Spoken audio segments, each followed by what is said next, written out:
얼마 전에 제가 작년이죠. 청년이란 한 식당에 간 적이 있습니다. 면 종류를 전문적으로 하는 곳이다 보니까 이름이 국수나무였습니다. 근데 그 친구가 저한테 국수나무에 가서 돈가스를 추천하는 거예요. 그래서 왜 돈가스를 추천하나 해서 주변을 돌아보니까 다 돈가스를 먹고 있었습니다. 샐러드 돈가스, 치즈 돈가스, 뭐 여러 가지 돈가스를 다 먹고 있는 거죠. 그럼 농담으로 야 국수나무에 국수보다 돈가스 시킨 사람이 더 많냐 이렇게 얘기를 했죠. 그러면서 국수나무에서 이 이름을 바꿔야겠다라고 얘기를 한 적이 있습니다. 그냥 장난으로 한 말인데요.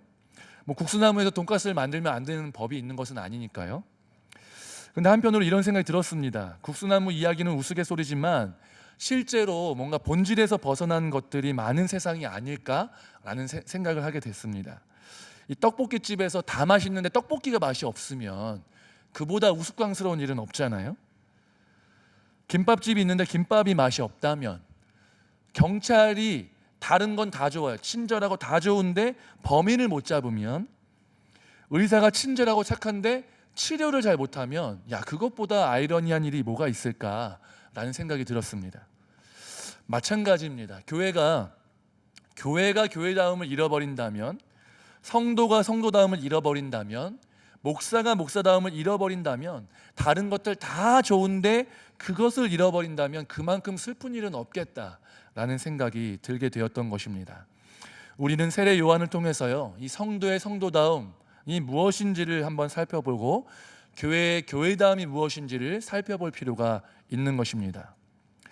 여러분, 세례 요한이 무엇을 하고 있냐면요, 오늘 말씀에서 예수님을 가리켜서 보라, 세상 죄를 지고 가는 하나님의 어린 양이로다 라고 선언하고 있습니다.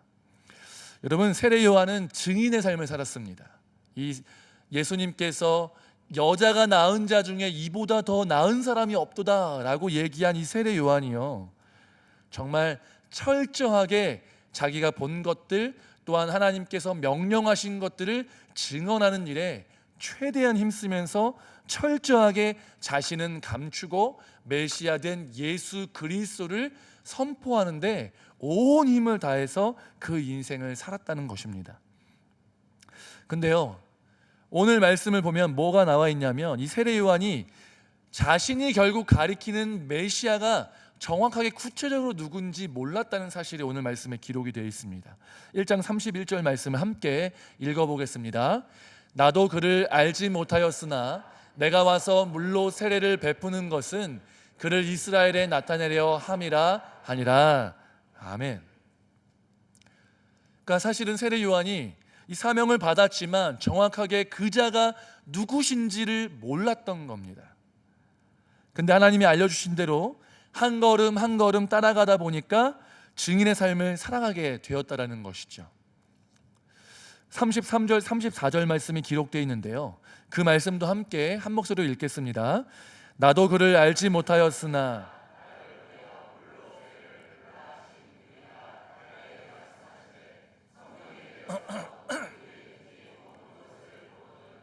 그가 곧 성령으로 세례를 베푸는 이인 줄 알라 하셨기에 내가 보고 그가 하나님의 아들이심을 증언하였노라 하니라. 아멘. 세례 요한이 처음에 몰랐다는 거예요. 몰랐는데 그 하나님께서 명령을 주셔서, 말씀을 주셔서 누구를 예배해야 되는지를 분명하게 알려주셨고 그것을 따라갔다는 것이죠. 그 사람의 외형, 그 사람의 평판, 어떤 모습을 봐서가 아니라 그 사람 위에 성령이 내려서, 성령이 그 위에 머무는 것을 보면, 야, 그 사람이 바로 네가 복음을 전해야 될, 그 사람을 증언해야 될 사람이다 라는 것을 분명하게 알려주셨고, 그 부르심, 그 약속을 따라서 성령이 예수님 위에 있는 것을 보고서, 아, 내가 전해야 될 사람이 바로 저분이시구나 라고 확신을 한 후에 저분이 바로 세상 죄를 지고 가는 하나님의 어린 양이로다 라고 선포한 것입니다. 여러분, 사람들은요, 아무리 뛰어난 사람이라도요, 무지합니다. 우리 앞날을 모르고요, 사실은 1시간 뒤에 앞날을 더 우리 모른다는 거죠. 그러니까 우리는요, 우리의 무지를 인정해야 되고요, 겸손하게 주님, 나는 내 갈 길을 모르니 나의 앞길을 인도해 주시옵소서라고 겸손하게 하나님의 인도하심을 따라가는 삶을 살아가야 한다는 것입니다. 우리가 한 치 앞도 모르는데 내가 진짜 잘 알아, 내가 정말 지혜가 있고 인생 사는 법 내가 잘 알고 있어, 돈 버는 방법 잘 알고 있어, 이렇게 얘기하는 것은요 사실은요 착각이고 교만이라는 것입니다. 이러한 교만은 하나님을 아는 데 있어서 가장 큰 걸림돌이고 대적이라는 것을 우리는 기억해야 합니다. 우리 중 누구도 우리의 앞날을 아는 사람은 없습니다. 우리의 앞날을 아시는 분은 오직 여호와 하나님 한 분뿐이십니다. 그 하나님께서 우리와 동행하시며 우리의 삶을 인도하시기 때문에 그 하나님의 음성에 귀 기울이고 하나님께서 우리에게 주시는 사인을 구하면서 하루하루 따라가야 한다라는 것입니다. 여러분, 사사시대에 수많은 가나안 땅에 있는 이방 민족이 있었거든요. 그래서 이제 이스라엘 역사 사사시대를 보면요, 이 민족이 괴롭혀서 하나님이 사사를 세우시고 물리치시고, 이 민족이 괴롭혀서 사사를 세우시고 물리치시는 이 상황들이 반복됩니다. 이 미디안 족속이라는 족속이 있었는데 하나님이 이 미디안 족속으로부터 이 이스라엘을 구원하기 위해서 이 사사를 부르시는데 그 사사가 누구냐면 바로 기드온입니다. 기드온을 부르시면서 큰 용사여 여호와께서 너와 함께 계시도다 라고 부르십니다. 근데 여러분, 이게요 이 기드온이요 이 부르심에 되게 부끄러웠을 수밖에 없어요. 왜냐하면 기드온은 이 큰 용사여라는 부르심이 자기에게 적절하지 않다고 느꼈기 때문에 되게 소심하고 되게 연약하고 유약한 존재였기 때문에 그렇습니다. 이 사진 하나 보여주시겠는데요, 이게 뭐냐면요, 이게 뭔지 아십니까? 이게 포도주 틀이에요. 포도주 틀. 우리가 포도주 틀이라고 하니까 나무로 된 걸 생각하잖아요. 그게 아니라 돌로 된, 저기 깨끗하게 이제 청소를 하고요, 저기서 포도를 다 부은 후에 이 포도를 밟으면 이것이 즙이 되고 액체가 돼서 흘러내려가는 이 공간이 있고, 거기 밑에서 이 포도주를 건져서 이게 퍼서 이것을 보관하게끔 만듭니다. 근데 여러분, 타작마당은 뭐냐면, 그 다음 사진 보여주셨어요? 타작마당은 비교가 되게 크죠. 여기서 사람들이 모여가지고 이 곡식을 놔두고 타작을 하는 겁니다. 단체로. 그러니까 사실은 타작을 한다는 것은요 이렇게 넓은 곳에서 해야 되는데, 아까 보여드렸던 포도주 틀에 숨어가지고 미디안 군사들이 공격하니까 숨어가지고 여기서 타작을 하고 있었던 거예요. 일일이. 여기서 어떻게 타작을 하겠습니까? 여러분, 그만큼 기드온은요 겁쟁이이자 소심한 존재라는 것을 우리가 어느 정도 알 수 있습니다. 그런데 하나님이 나타나셔서 큰 용사여 라고 말하니까 정말 부끄럽고 숨고 싶은 그런 마음이었겠죠. 그렇게 하나님의 부르심 가운데 너를 통해서 내가 미디안으로부터 건지겠다, 미디안을 물리치겠다라고 부르신 거예요. 근데 이제 기드온이 이런 소심한 가운데 있으니까요, 네, 하나님 저를 불러주셔서 감사합니다 이렇게 나간 게 아니라요, 하나님 저 못 믿겠습니다, 하나님 저에게 사인을 보여주십시오, 증거를 보여주십시오 라고 얘기하면서 두 번 시험하는데, 첫 번째는 타작마당 가운데 양털을 넣어가지고 하나님 이 타작마당 다 마르게 해주시고 여기에만 이슬을 맺히게 해주십시오. 하나님이 그렇게 행하셨습니다. 한 번 했는데 못 믿는 거, 아직 못 믿는 겁니다. 반대로 하나님 타작마당 다 이슬로 젖게 해주시고 이 양털만 마르게 해주십시오 라고 요청했더니 하나님께서 사인을 구하는 이 기드온의 기도 가운데 응답하셔서 실제로 그렇게 응답하십니다. 여러분, 이렇게요, 이처럼 기드온이 했던 것처럼 우리의 삶도요 단순히 막연하게 하나님을 믿으며 쫓아가는 것이 아니라요, 하나님이 내 삶을 인도하시는가 인도하시지 않는가를 항상 이 촉각을 세우면서 테스트하면서 따라가는 그러한 삶을 사는 것이 그리스도인의 삶이라는 것입니다. 우리는 하나님께서 말씀을 통해서 또 여러 가지 사인들을 통해서 진짜 우리의 삶 가운데 응답하시는가 응답하시지 않는가를 늘 테스트하고 점검하면서 이 인도하심을 따라 살아가는 일들이 우리 삶 가운데 필요하다는 것이죠. 시편 119편 105절 말씀에 이렇게 기록되어 있습니다. 주의 말씀은 내 발의 등이요 내 길의 빛이니이다 라고 기록이 되어 있습니다. 하나님은 우리에게 멀리 있는 저 목적지를 비춰주시는 게 아니라 비전을 주시고 꿈을 주시기도 하지만요, 그것을 향해서 목적지를 한 번에 보여주시고 알아서 찾아와라 라고 말씀하시는 것이 아니라 우리의 삶 가운데 부르시고 한 걸음 내딛고 한 걸음 내딛으면 비춰주시고 한 걸음 또 내딛고 이런 식으로 한 걸음 한 걸음 주님께 따라오는 삶을 살도록 우리의 삶을 인도하신다는 것입니다. 여러분, 그리스도인의 삶은 하나님의 인도하심을 따라 살아가는 삶입니다. 그 인도하심을 따라가는 과정 속에서 말씀이 필요하고 기도가 필요하고 응답을 경험하고 말씀 속에서 하나님의 뜻을 발견해야 합니다. 여러분, 하나님과 교제하고 깊은 관계 속에서 하나님이 주시는 사인을 발견하고 하나님의 인도하심을 따라 살아갈 수 있는 저와 여러분 되시기를 주님의 이름으로 축복합니다. 이 세례 요한은 정확하게 자신의 인생의 목적을 따라 사명을 따라서 살아가고 있었습니다. 하나님이 성령이 그 위에 있으면 이 자가 바로 내가 예비한 메시아니까 이분을 너는 증거하는 삶을 하라라 라고 알려주신 거죠. 그러면서 그 삶을 살아가고 있었는데요, 여러분, 이 세례 요한은 존경받는 선지자였습니다. 그 당시에 수많은 사람들이 세례 요한에게 세례를 받으려고 막 각지에서 나온 겁니다. 그래서 그러면서 당신이 우리가 기다린 메시아가 아닙니까? 라는 질문을 받을 정도로 이 사람들이, 수많은 사람들이 세례 요한을 기대하고 또 칭송하는 일들을 행했다는 거죠. 여러분, 칭찬은 고래도 이게 춤추게 만든다고 하지 않습니까? 우리 자녀를 키울 때 칭찬 많이 하시죠? 하셨죠? 네, 하셨을 줄로 믿습니다. 우리 자녀들은, 이 사람이란 존재는요, 이 감탄, 칭찬을 먹고 사는 존재예요. 그렇죠? 그래서 자녀를 키우면요, 사실은 진짜 아무것도 아니잖아요. 그냥 걸었는데 이야 잘한다 막 이러면서 박수 쳐주는 거예요. 그죠? 그거 아무것도 아닌데, 근데 이제 인생의 첫 걸음이고 그 애들한테는 힘든 일이니까 막 감탄을 해주는 거죠. 감탄해주면 애들이 어떻습니까? 막 좋아가지고 신나서 막 그걸 더 하는 거예요. 엄마 요거 한마디 해주면 어떻게 해요?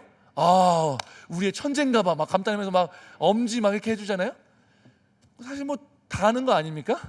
근데 그 아이는 처음으로 얘기하고 그 아이에게는 그게 놀라운 일이고 그렇게 자라나면서 감탄을 해주는 거죠. 감탄을 통해서 이 아이가 정말 나의 존재란 환영받는 존재구나, 감탄받는 존재구나 라는 것을 깨달으면 사랑을 받으면서 자라나는 것입니다. 근데 이게 언젠가부터 감탄이 사라지게 돼요. 그렇죠? 이 중고등학생들 성적표 가지고 가면은 집에서 혹시 감탄 받으시는 우리 학생들 있나요? 없다는 사실이 참으로 안타깝습니다. 무조건 감탄해줘야 되는 거죠. 90점 맞아서 저번보다 1점 올랐구나 이러면서 감탄해 주는 겁니다. 떨어졌어도 그래도 감탄을 해주고 칭찬을 해주는 게 필요한 거예요. 왜냐하면 우리 인생은 어리건 나이가 많건 간에 감탄해주고 칭찬해주면 그보다 기쁜 게 없잖아요. 그렇죠? 그러니까 우리가 지난번에 부흥에서도 말씀하셨지만 개를 왜 키웁니까? 아무도 안 반겨줄 때 내가 집에 왔는데 반겨주니까 내가 존재의 가치가 있구나, 이유가 있구나, 이걸 느끼게 해주면 사람은 거기에서 기쁨을 얻는다는 거죠. 칭찬과 감탄은 좋은 것이긴 한데요, 우리에게 칭찬이 커지고 유명해지고 인기가 생기면요, 이게 사람의 마음이요 붕 뜨게 되면서 내가 뭔가 대단한 사람이 된 것 같은 이 느낌을 받게 된다는 거죠. 그렇게 되면서 가끔은 우리가 조심해야 될 것이 있는 게 무엇이냐면 사명을 잊어버리거나 처음의 마음을 잊어버리는, 첫 마음을 잊어버리는 경우도 종종 발생하게 된다는 경각심을 가질 필요가 있습니다. 그럼 세례 요한이 아까 말씀드렸지만요, 엄청나게 칭송받고 메시아 아닙니까? 세례 받겠습니다. 이 이스라엘 전국 각지에서 일어나가지고 막 온다는 거예요. 그러면 여러분, 내가 만약에 세례 요한이라 하더라도 정말 수많은 제자가 생기고 나에게 세례받고 나에게 머리 숙이고 칭송하고 이런 일들을 하면요, 자기 스스로 뭔가 된 것 같은 이런 느낌 들지 않겠습니까? 그런데 세례 요한은 그러한 사람들의 반응에 대해서 이렇게 대답했습니다. 요한복음 1장 20절에서 21절 말씀인데요, 함께 읽겠습니다. 요한이 드러내어 말하고 숨기지 아니하니 드러내어 하는 말이 나는 그리스도가 아니라 한데, 또 묻되 그러면 누구냐? 네가 엘리야냐? 이르되 나는 아니라. 또 묻되 내가 그 선지자냐? 대답하되 아니라. 이렇게 대답합니다. 그러면서 이렇게 대답합니다. 23절과 26절 27절 말씀인데요, 함께 읽겠습니다. 이르되 나는 선지자 이사야의 말과 외치는 자의 소리로라 하니라. 요한이 대답하되 나는 물로 세례를 베풀거니와 너희 가운데 너희가 알지 못하는 한 사람이 섰으니 곧 내 뒤에 오시는 그이라. 나는 그의 신발끈 풀기도 감당하지 못하겠노라 하더라. 아멘. 정말 겸손한 거예요. 우린 당연하게 보지만요, 여러분 이 시대에 만약에 엄청나게 인기 있는 목사님, 모든 사람들이 존경하는 목사님 있으면 얼마나 그 마음 가운데 뿌듯하고 우쭐한 마음이 들 수 있겠습니까? 그렇죠? 근데 세례 요한이 그런 사람, 당대의 그러한 사람이었음에도 불구하고 나는 아무것도 아니라, 나는 그리스도도 아니고 선지자도 아니고 엘리야도 아니고 그 선지자도 아니라 나는 단지 주의 길을 곧게 하라고 광야에서 외치는 자의 소리로라. 나는 내 뒤에 오시는 분에 비하면 아무것도 아니다. 그분의 신발끈을 내가 묶거나 푸는 것도 감당치 못할 만큼 아무것도 아니다 라고 얘기했습니다. 자신의 존재, 자신의 역할, 그 선을 분명하게 알았던 것이죠.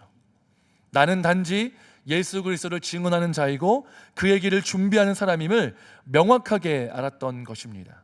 그렇기 때문에 사람들의 시선, 또한 나의 초점조차도 모든 사람의 시선을 나한테 맞추는데 급급한 것이 아니라 내가 지금 누구를 가리키는지 보십시오. 나는 내 뒤에 오시는 분, 성령이 그 위에 있는 분, 예수님을 가리키는 자일 뿐이고, 예수님이 메시아고 예수님이 우리의 죄를 대속하는 분이시고, 나는 그냥 그분을 준비하는, 광야에 외치는 자의 소리일 뿐입니다. 소리는 무엇입니까? 외쳐지고 나면 사라지고 마는 존재, 나는 아무것도 아닙니다 라고 선언하고 있는 것입니다. 여러분, 세례 요한은요 정말 겸손했고 내 정체성이 뭔지, 내 역할이 뭔지를 정확하게 알 만큼 겸손한 사람이었고, 하나님이 내게 주신 사명이 무엇인지를 정확하게 알고 있었습니다. 여러분, 우리는요 내 신앙생활의 연수가 오래될 때 나 자신을 겸손하게 살필 수 있는 겸손이 우리에게 있어야 한다는 것입니다. 교회 내에서의 내 입지가 커질 때 겸손하게 나를 살펴야 합니다. 내 말이 누군가에게 먹힐 때 겸손하게 하나님이 일하신 것이다라는 고백을 해야 한다는 것입니다. 나에게 영향력이 생길 때 내가 그것을 악용하거나 내가 잘나서가 아니라 하나님이 교회를 세우기 위해서 나를 사용하신다는 것을 분명하게 깨닫고 겸손하게 그렇게 인정해야 되지, 내가 잘났기 때문에, 내가 믿음이 좋기 때문에, 내가 뭘 잘해서, 내가 믿은 지 오래돼서, 내가 수고했기 때문에 라고 이야기하면 안 된다는 것입니다. 우리는 예수 그리스도 때문에 이 자리에 있는 사람들입니다. 그리고 동시에 예수 그리스도만을 가리키는 사람이 되어야 한다라는 것입니다. 내 말이, 내 삶이, 내 행동이 예수 그리스도를 가리키는 것이 아니라 나를 가리키고 나에게 자랑과 초점을 맞추고 나에게로 은근히 영광을 돌리게 한다면 그것은 하나님께서 기뻐하시는 일이 아닐 것입니다. 우리는 통로이고 오직 하나님이 우리를 통해서 일하신다는 사실을 기억하시기를 바랍니다. 여러분, 우리는요 우리에게 맡겨진 사명을 잃어버려서는 안 됩니다. 우리는 손가락입니다. 가리키는 존재인데 우리가 이 손가락이 대단하지 않냐 라고 얘기한다면 우리는 변질되고 말 것입니다. 우리의 목적과 사명은 말씀이고 생명이시고 빛이신 예수 그리스도를 가리켜서 나도 예수님을 잘 믿고 옆에 사람도 예수님을 잘 믿고 믿지 않는 사람들도 예수님을 믿어서 정말 하나님의 나라가 확장되고 교회가 커지고 하나님이 영광 받으시는데 온전히 내 삶을 드리는 삶으로, 그것이 나의 사명인 것을 기억하고 선을 넘어가지 말아야 한다는 것입니다. 우리는 철저하게 사명자이고 대언자이며 그리스도의 몸된 교회임을 잊지 말고 온전히 하나님만 드러내시고 하나님만 영광롭게 하시는 인생 되시기를 주님의 이름으로 축복합니다. 여러분, 그러면 승리하는 삶, 증인으로서 승리하는 삶은 무엇일까? 여러분, 전도한 사람이 한가득 있으면 승리하는 삶일까요? 물론 전도한 사람이 그렇게 많다면 또한 하나님께서 기뻐하실 것이 분명한 것은 맞을 수 있습니다. 그러나 그러한 눈에 보이는 열매가 많이 있어야만 승리하는 삶일까? 그러지는 않을 수 있을 거라고 생각됩니다. 하나님의 영광을 드높이며 하루하루 맨날 흐트러짐 없이 말씀 읽고 기도하고 날마다 기도 응답받고 정말 죄 한 점도 짓지 않고 날마다 오직 하나님 하나님 예수님 예수님만 생각하며 살아가면, 그러면 그때에 비로소 승리하는 삶을 사는 것일까? 사실 그런 삶을 산다는 것은 거의 불가능에 가깝다라고 볼 수 있습니다. 하나님은 구체적으로 이렇게 살아야 승리하는 것이다라고 얘기하시지 않습니다. 그것 자체가 우상이 될 수도 있기 때문에 그렇죠. 우리의 각자의 수준이 다르기 때문에, 우리의 성향이 다르기 때문에 일괄적인 승리의 기준을 제시해 주시는 것이 아니라 각자의 기준에서 나름대로 하나님과 동행하고 예수님이 드러나는 삶, 그것을 위해서 몸부림치는 것이 있다면 그것이 바로 우리의 삶 가운데서 승리하는 삶이라고 말씀하고 계시는 것입니다. 증인답게 살아가는 것, 우리가 보고 경험한 것을 가감없이 전하는 것, 우리가 예수님을 잘 믿는 것, 그것이 증인의 삶이고 승리하는 증인의 삶인 것들을 반드시 기억할 필요가 있습니다. 그렇기 때문에 우리가 세례 요한의 삶을 통해서 알아보았던 것처럼 사람들의 시선을 나에게로 모으는 것이 아니라, 다른 사람 어떤 한 특정인에게 모으는 것이 아니라 오직 예수 그리스도께로 모으려고 몸부림치는 것, 그것이 바로 승리하는 증인의 삶인 것들을 기억하시기를 바랍니다. 또한 우리는 세상 속에서 직접 복음을 전하거나 아니면 나의 삶으로 예수님이 드러나는 삶을 사는 것, 그것이 바로 승리하는 삶일 것입니다. 그런데 이런 증인의 삶이요, 이 힘이 있으려면요, 증인의 삶에 힘이 있으려면 그 삶에 증거가 뒷받침되어야 한다는 것입니다. 그냥 막 외친다고 그게 힘 있는 게 아니라, 외치는데 예수님이 우리의 주님이시고 예수님 믿어야 구원받고 나의 힘이 예수님이시고 예수님께 인생을 맡겨드리면 내 인생이 복되고 내 인생이 주님께 맡겨드리면 주님이 내 인생을 책임지십니다 라고 막 선언하잖아요. 근데 그 증언이 힘이 있기 위해서는요, 그 증언을 뒷받침하는 삶이 증거로 나타나야 한다는 것입니다. 주일에는 상냥하고 은혜가 충만한데 월요일만 되면 불친절하고 욕을 입에 달고 산다면 우리의 증언은 힘을 잃을 수밖에 없습니다. 교회에서는 친절한데 교회 밖에서는 무례하다면 우리의 증언은 힘을 잃을 수밖에 없습니다. 증언을 뒷받침만한 증거가 부족하다는 것이죠. 물론 우리는 연약합니다. 완벽하게 살 수 없습니다. 그럼에도 불구하고 주일의 삶과 주일 외의 삶이 최대한 갖기 위해서 몸부림치고, 내가 만나는 사람이 이 사람을 대할 때 주님을 대하듯이 대하려고 하는 그러한 삶의 태도가 우리 가운데 있어야 한다는 것입니다.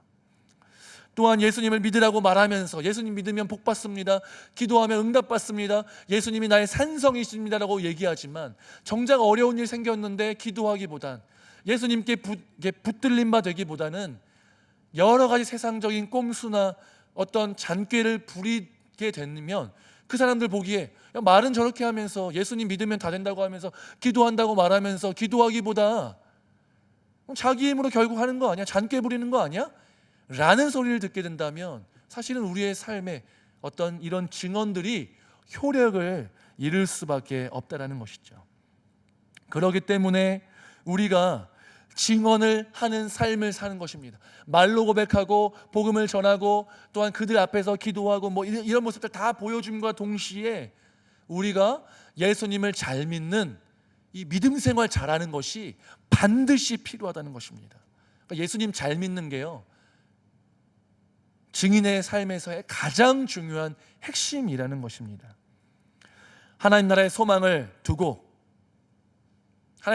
두라고 얘기하면서 정작 이 땅 가운데 소망을 두는 사람처럼, 평생 여기서 사는 사람처럼 정말 세상 사람들에게 정말 이거 하나 안 뺏기고 이거 하나 안 뺏기고 안 뺏길 것처럼 움켜쥐는 삶을 살면요, 야, 저 사람 천국 소망 가지고 살아간다고 말은 하면서 천국 못 갈 것 같은데, 이런 얘기를 듣게 되는 것이죠.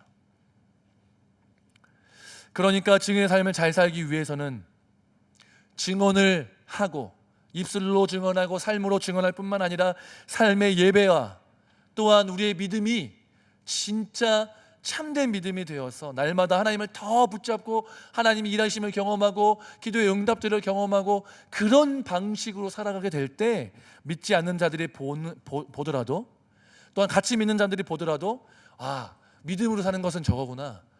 아, 정말 저 사람이 하는 증거는 사실이구나. 예수님 살아계시구나.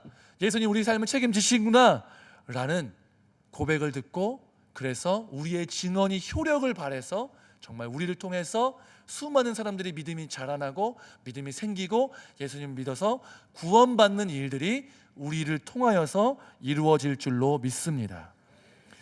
여러분 예수님 잘 믿으시길 바랍니다. 목사가 되기보다 장로가 되기보다 권사가 되기보다 집사가 되기보다 예수님을 먼저 잘 믿는 사람이 되어야 합니다. 그런 예수님 잘 믿으시는 저와 여러분 되시기를 주님의 이름으로 축복합니다. 여러분 날마다 하나님의 인도하심을 따라 살아가시길 바랍니다. 말씀에 붙잡혀 있어야 되고요. 기도하시고 기도의 응답들을 경험하시는 그런 복된 인생 되시기를 주님의 이름으로 축복합니다.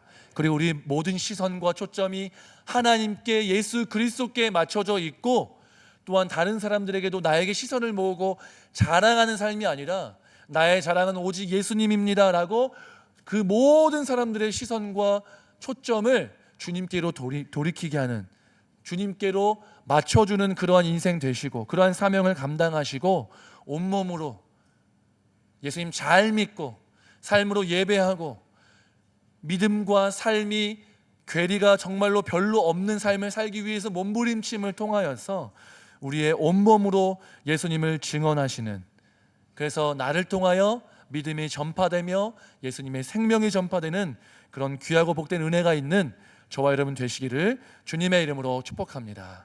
함께 다 같이 일어나셔서 우리 찬양하시고